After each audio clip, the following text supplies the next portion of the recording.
सत साहेब गुरु तेरा ज्ञान।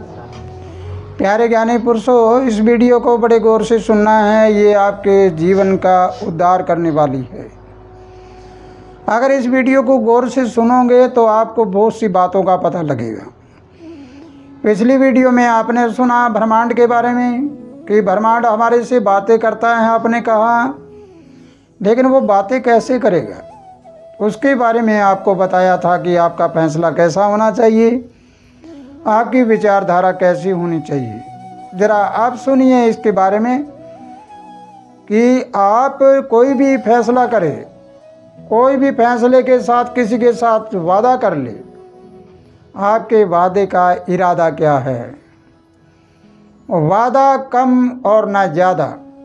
वादा करने से पहले इरादा क्या है आपका।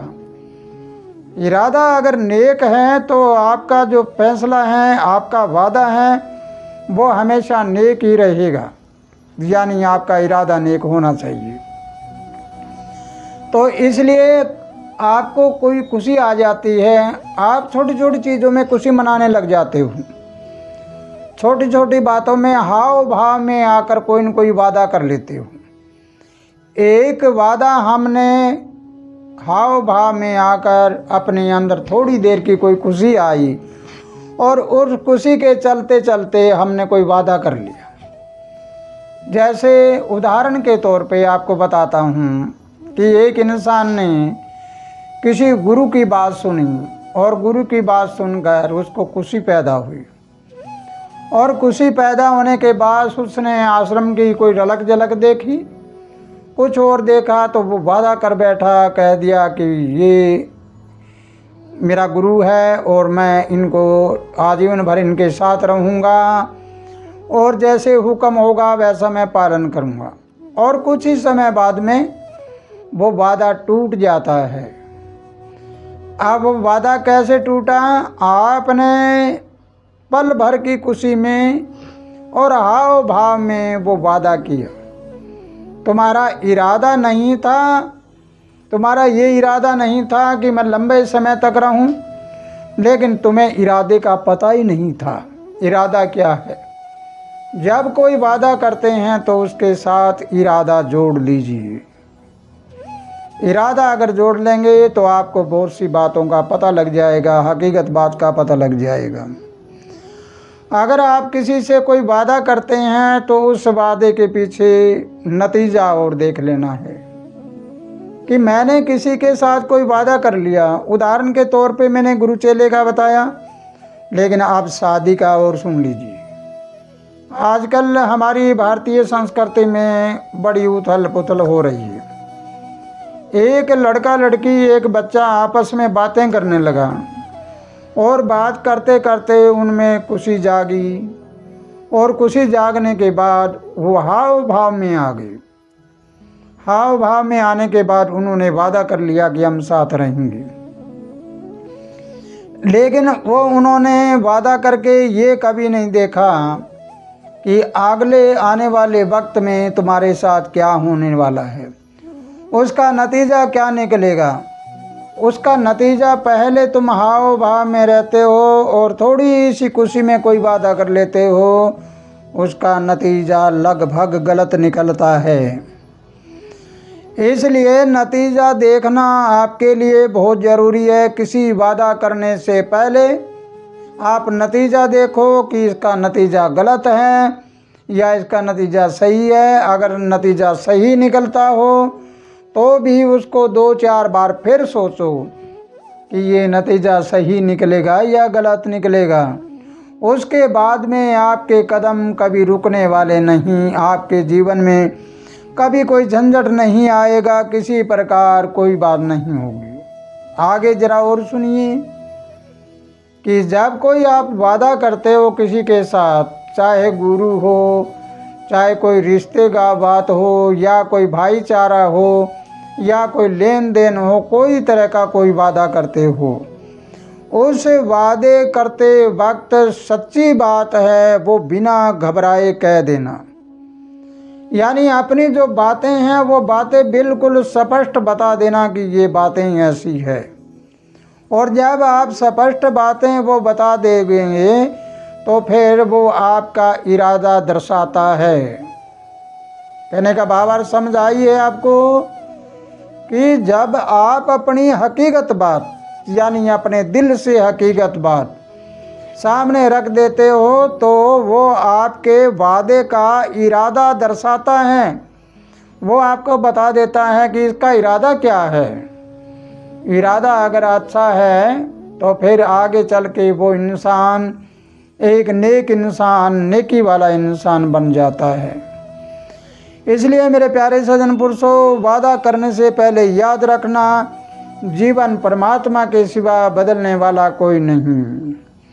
अगर तुम किसी के साथ वादा कर लेते हो तो फिर भी आपको सोचना है कि सबसे बड़ा परमात्मा होता है, परमात्मा होता है, ये नेचर होती है, ये कुदरत होती है। इस कुदरत ने जो आपको दिया है उसको घटा बढ़ा नहीं सकता, लेकिन घटा बढ़ा कौन सकता है? अगर तुम कुदरत के साथ जुड़ जाओ तो रेख में मेख लग सकती है, अन्यथा कुदरत का मुकाबला कोई नहीं कर सकता, प्रकृति का मुकाबला कोई नहीं कर सकता। चाहे राजा हो, रंक हो, फकीर हो, कोई भी हो, प्रकृति को जीतने वाला कोई नहीं है। प्रकृति अपने बल पर चलती है। तो इसलिए हमें सोचना और विचार करना है कि हमारे इरादे क्या हैं, नेक इरादे हैं, और हमारे वादे क्या हैं। इस वादे को अगर हमने समझ लिया तो फिर उससे अगले चरण में चलें। कई बार हम ऐसे विचार कर लेते हैं कि ज़िंदगी हमारी ऐसी है, ज़िंदगी में हमारा ये हुआ वो हुआ, और शिकायतें भर जाती है। हम परमात्मा के प्रति, कुदरत के प्रति अपने भाग्य को ही कोसने लग जाते हैं कि मेरा ऐसा क्या भाग्य है, मैंने कभी गलत नहीं किया, मैंने ये नहीं किया वो नहीं किया, पता नहीं कितनी कितनी शिकायतें करते हैं। लेकिन इस बात को याद रखना कि ज़िंदगी जीना आसान नहीं है। एक बार फिर सोचो कि ज़िंदगी जीना आसान नहीं है, ज़िंदगी को आसान बनाया जाता है। कौन बनाएगा? वो तो तुम ही बनाओगे। अगर हम यूँ कह दे कि मैं यहाँ पर सोया हुआ हूँ और रोटियाँ बनाकर कोई मेरे मुंह में दे दे, अगर तुम्हारे कोई मुंह में देने वाला भी हो तो भी जुगालना तो आपको पड़ेगा, अंदर गिटना तो आपको ही पड़ेगा। इसलिए मेहनत तो आपको करनी पड़ेगी। ज़िंदगी जीना आसान नहीं है, मानता हूँ, लेकिन ज़िंदगी को जीने के लिए आज ज़िंदगी को आपको बनाना पड़ेगा, आपको आसान बनाना पड़ेगा। ज़िंदगी को ऐसे नहीं होती। ज़िंदगी में इंसान वही इंसान कामयाब होते हैं जिसके पल्ले सब्र, संतोषशीलता हो और वो हर बात को बर्दाश्त करने वाला हो। वो अपनी ज़िंदगी को आसान कर सकता है। ज़िंदगी आसान कौन कर सकता है बताइए? ज़िंदगी आसान वो कर सकता है सबसे पहले उसमें सब्र हो, संतोष हो, शीलता हो और वो हर बात को बर्दाश्त करने वाला हो। वो अपने ज़िंदगी को आसान बना सकता है। इसलिए मेरे प्यारे ज्ञानी पुरुषों, अगर सोए हो तो जागो, जागो, अपनी ज़िंदगी को आसान बनाओ। कर्म तुम्हें ही करना पड़ेगा।